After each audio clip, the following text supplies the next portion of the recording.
How's it going, everyone? My name is Derek Afasi. I'm the owner of Afasi Financial Group and RetireSharp.com. Today's topic, I want to discuss with you annuity quotes and explain them as simplistic as possible.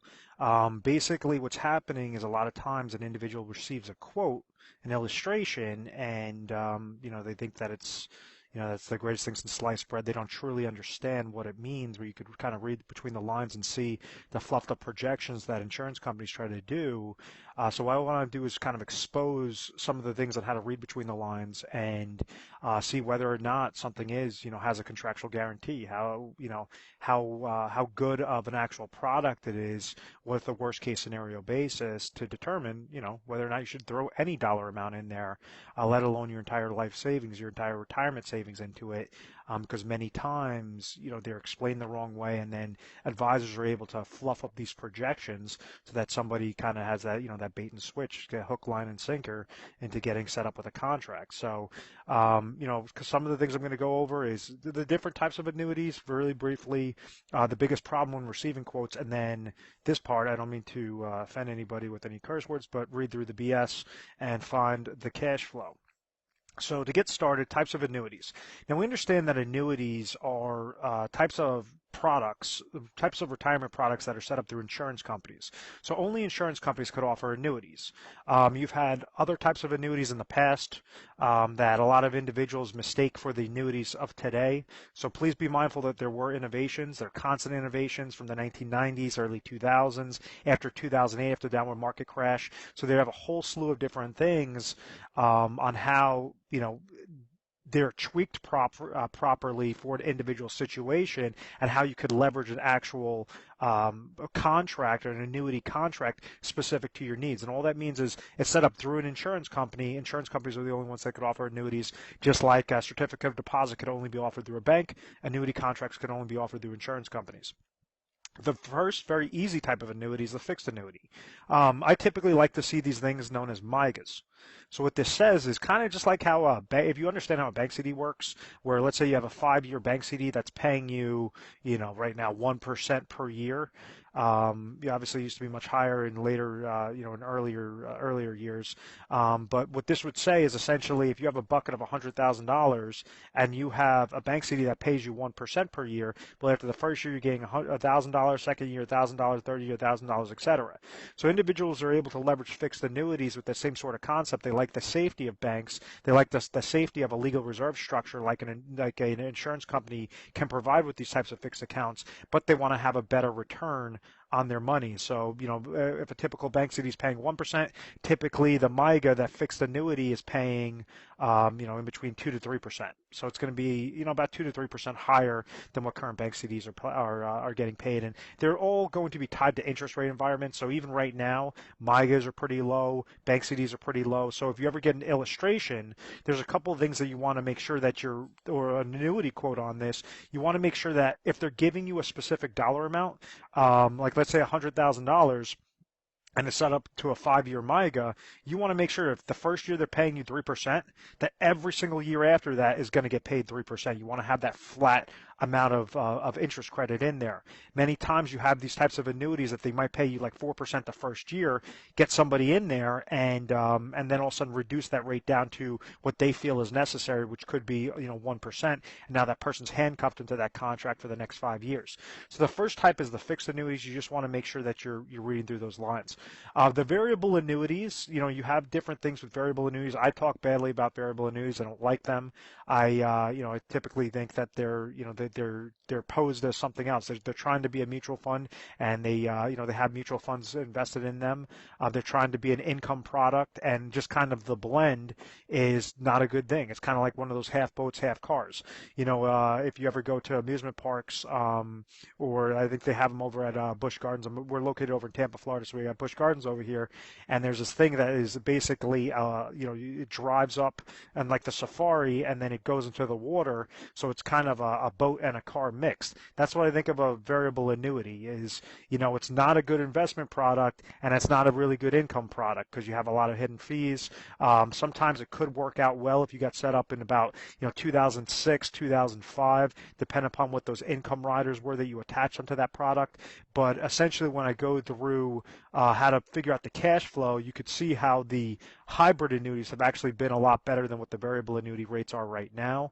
So I'll expose that a little bit later. And then you also have index annuities, where this correlates to the hybrid annuity. A hybrid annuity is simply a fixed index annuity with an income rider. And the way that that income rider is displayed is where you see a lot of these problems. So what I'm actually going to do is go through an example off of an income account, off of an income rider, and actually show you how to expose that cash flow so you could compare one company to the next to determine whether or not it's going to be the best for your specific situation, the best for however long of a deferral you want, whether that's a 30-day deferral, whether that's a 5-year deferral, 10-year deferral, and how to really find, read through the lines and get the exact percentage, the exact cash flow, for your specific situation. So when you're looking at the hybrid aspect, always think of income rider. So if we understand with a fixed account, kind of think of this like a bucket, okay? We have a fixed bucket, we have a variable bucket, and then we have an index bucket. Let's say you have $100,000 in all of them. Now, let's say the market gains 10% the first year, and then it loses 10% the next year. So what exactly, let's say the fixed account is paying you 3%. What this means is if the market went up 10%, well, this bucket is going to get 3%. If the market went down 10%, this bucket's going to get 3%. It's going to be a fixed percentage amount on the specific MYGA that you choose or whichever carrier. As long as they're paying you that fixed percentage rate, it's going to remain fixed for the length of that time for as long as you have that contract. Very simple. This bucket, if you receive a gain, and it's variable, and let's say after all the fees and all that, you get a 10% gain into that bucket. They'll open up the lid, pour 10% inside, and now you have a larger account. The next year, if you lose 10%, well, now that's obviously going to be a larger loss because it's going to be a 10% downward shift plus any sorts of fees, and this bucket is actually going to be further reduced below the $100,000 mark. You would actually end up losing because 10% of $110,000 after the first year would be $11,000, and then $11,000 would get deducted off of this $110,000, so therefore you're actually going to be left with $99,000. So when you have downward market losses and then you also have a fees associated with variable, understand it's going to go up when the market goes up, go down when the market goes down. The index, let's say if you had something like a 7% cap and the market gained 10%, well, you would gain, kind of think of this bucket with a lid over it, you would gain 7% into that account. Let's say the next year when the market loses 10%, well, you have a floor. That's the importance of indexing strategies. That's the importance of index annuities. So this is the generic. This is how the account value, this is how your physical money works before you attach an income rider onto it. So I hope that all of this makes sense. Please review this section if that doesn't make any sense. Now, so when we're regarding hybrid annuities, what's happening is you have that account value side. So if you had a fixed annuity with an income rider, your account value would be doing exactly this dance. The income rider might give a specific guarantee. Variable annuity with an income rider, the variable account side will be doing that specific dance, and the income rider is going to have specific guarantee. That index account value is going to be doing that exact dance, and the income rider is going to give you a specific guarantee. So if we understand this, what exactly is this income rider? What exactly is this income base? How exactly does it compare? So this section, I'm actually going to bring up a PowerPoint slide, and I know how much you guys love my sloppy handwriting, so I apologize to disappoint anything, but yes, this is actually going to be able to break this down very simplistic. What this shows us is an income-based side, right? Understand, whenever you see a guarantee, that's not your true money. That's nothing more than a calculation account, okay? Calculation account. So if you have company A that's giving an income rider with a 7% guarantee, and you have company B that's giving an income rider with a 5% guarantee, what exactly does that mean? And we're just going to use simple interest so that it's really easy to do the math and you can see it side by side. If you're looking at this, and let's say we have a person, a male age 60, that's looking to trigger income at age 65, how can we figure out what the cash flow is? Well, on the surface, you say 7% is higher than 5%. So, company A looks fantastic. All day long, I'm going to go with company A. First year, this income base grows to 107,000. Second year, 114. Third year, 121. Fourth year, 128. Fifth year, 135. As opposed to company B, after the fifth year, it's going to go to 125. So understand, whenever these companies are trying to provide you lifetime income, the reason why they're doing an income rider as opposed to annuitization used to be the old school annuities, right? So what happened was an individual would surrender their money, their $100,000 to a company, and like this individual would say, I'm age 60, I'm going to surrender my money, $100,000 to the insurance company, and they're going to give me a specific income guarantee at age 65. Well, when we use an income rider, instead of annuitization, you're not surrendering your money. You're allowed to still have those monies into that account value that I spoke about, whether that's in fixed, variable, or index. You're able to still have that account value, that's your physical money, grow when the market goes up, not lose when the market goes down. And you could attach this income rider so that they're going to be able to determine how much lifetime income you will receive, kind of like how annuitization works, except that you're not releasing control like annuitization does. So what I mean by that is if you see company A versus company B, you're saying, oh, company A all day long. This is 135,000 on my income base. This is 125,000. Once again, this is not your real money. This is a calculation account. The way then how it determines how much lifetime income the company's going to pay you is going to be your income base multiplied by your withdrawal rate percentage, and that's what equals your lifetime income. So let's say company A has a withdrawal rate percentage of 4%, but company B has a withdrawal rate percentage of 5%.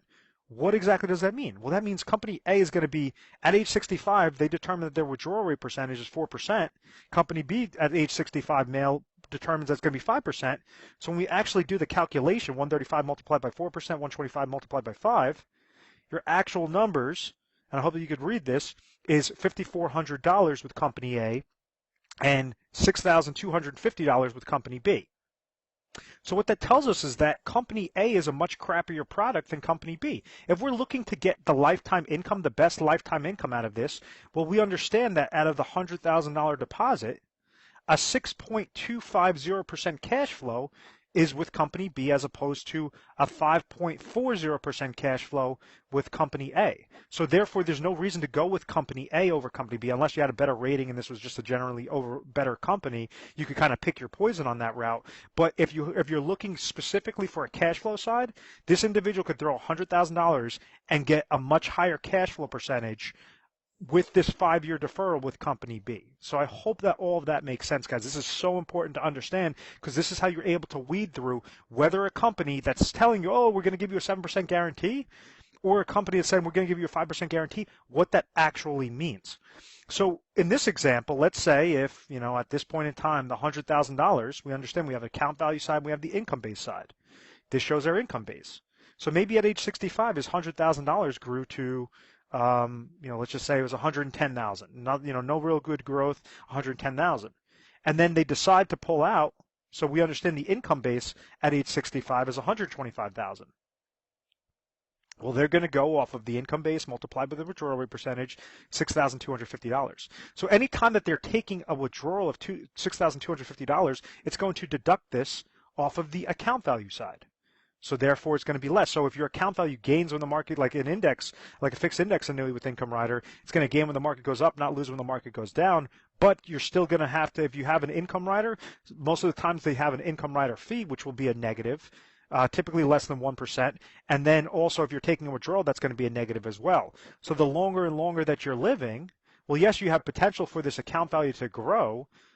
You're not annuitizing your money, and let's say if this eventually hits $0 because you keep living so long, well, that $6,250 is still going to be coming into your pocket at the end of the day, and that's the importance of the income rider. You're leveraging the contract exactly how it's designed. You're not trying to get this random 7% guarantee or 5% guarantee that does not exist. This is figuring out the true value of the contract, the true cash value of the or cash flow of the contract. So I hope that made a lot of sense, guys. It allows you to read through the BS, find the cash flow, figure out the best way. Now, we're an independent agency.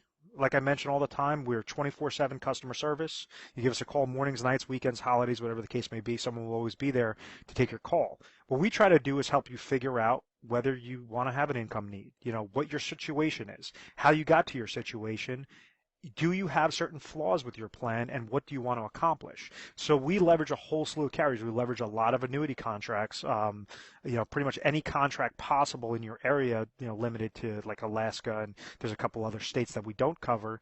But, for the most part, we want to make sure that any dollar you're placing into a plan, you're educated properly, you're not getting caught up in the fluff, caught up in those numbers. You could actually control, you could set up a specific product and a specific strategy in tandem to make sure that you're accomplishing your goal successfully using the smallest amount of dollars and only as much as necessary out of your retirement savings to accomplish your goals.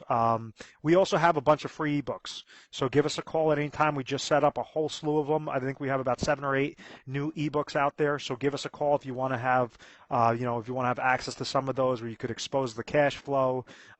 We have, a whole slew of them, basically how to compare the top annuity contracts, how to expose some of the annuity quotes. We are A+ rated on the Better Business Bureau because we believe in education first. Education, understand exactly what you have, where you want to go, how to get there properly, and, we'll walk you through it step by step. And at the end of the day, if you guys just want to have a second opinion, maybe what you're doing is absolutely perfect. But with retirement, what I've learned time and time again with just seeing these retirement disasters is you only have one chance to get things done correctly. What we want to try to do is be the honest advisors, the ethical advisors, give you free education, free content, and if you like what we have to provide you and you want to get set up with certain plans, obviously that's what we're here for. We have affiliations with all the top carriers, all the top products, and we can help you guys out. But I want to thank you very much for watching this video. Please feel free to subscribe to our YouTube channel, Retire Sharp, so you have access to the most updated videos. Thanks so much, guys.